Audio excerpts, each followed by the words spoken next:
Hi friends, welcome back to Channa Tech Point. Today's session we are going to see most asked interview questions on core Java. Let's start this session. OOPS concepts in Java: abstraction, encapsulation, inheritance, polymorphism. These four are the OOPS important concepts.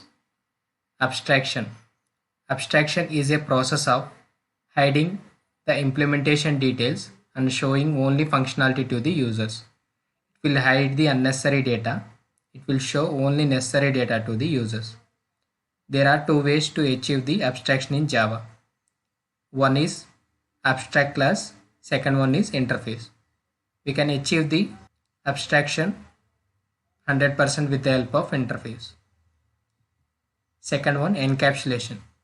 Encapsulation in Java is a process of wrapping the code and data together into single unit. It will bind the data and functions in a single unit. Advantage of encapsulation in Java is it is a way to achieve the data binding in Java because other classes will not able to access the data through the private data members. The encapsulate class is easy to test, so it is better for the unit testing. Third one, inheritance in Java.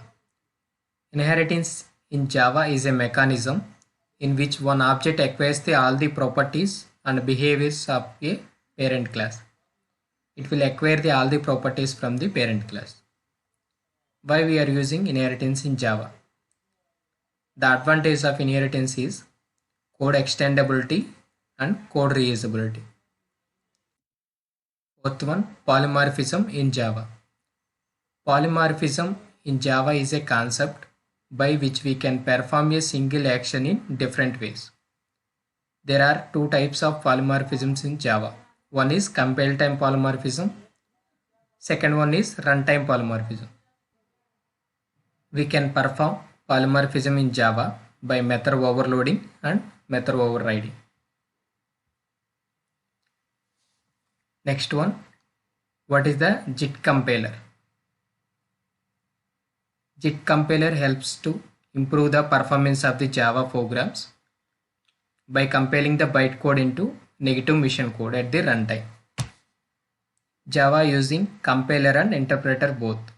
For converting source code to bytecode, we are using compiler. After that, it will move to the JRE or JVM. The bytecode will enter into the JRE. Internally, it uses the interpreter. Interpreter will compile the line by line, so it will reduce the application performance. To improve the application performance, JIT compiler introduced in Java, it will added in runtime. It will improve the performance of the Java applications. Finally, it will convert the bytecode into mission code.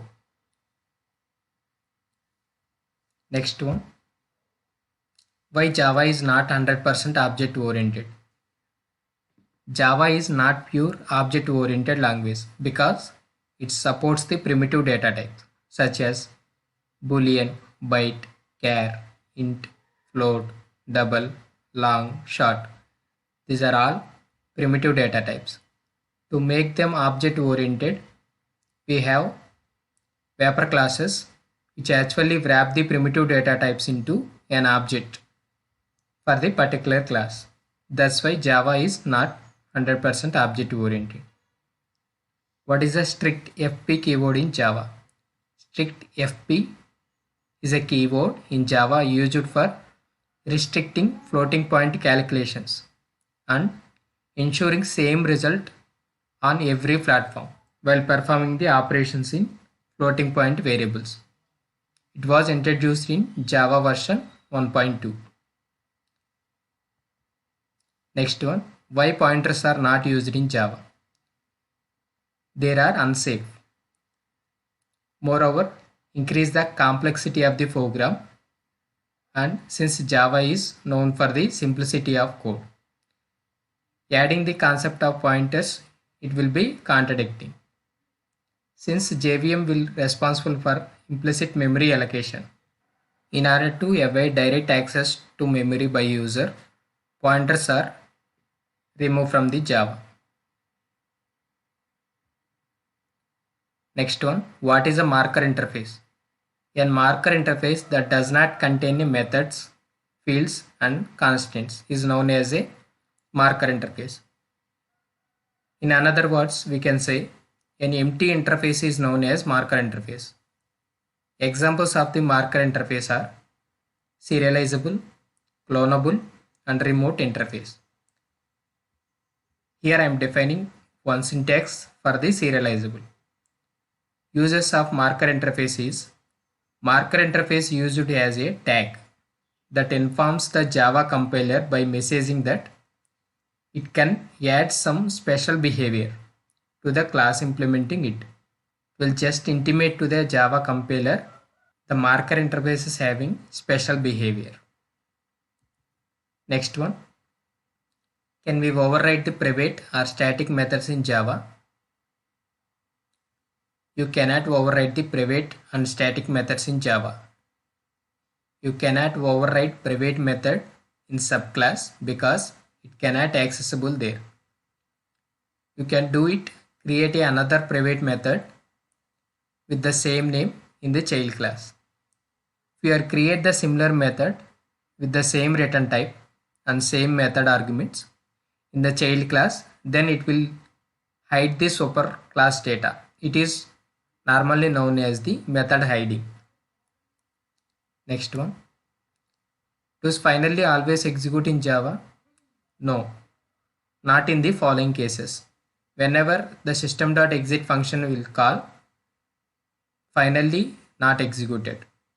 In another case, system will crash, the finally not execute. In these two cases, the finally not executed. Next one, why we use the transient keyword. Transient keyword can use it with data members of the class in order to avoid their serialization. For example, if a program accepts the user's login details and password, but we don't want to store the original password in the file. Here we can use the transient keyword, and when JVM reads the transient keyword, it ignores the original value. Apart from that original value, it will store the default value of the data member. Thank you for watching. For more updates, please subscribe my channel.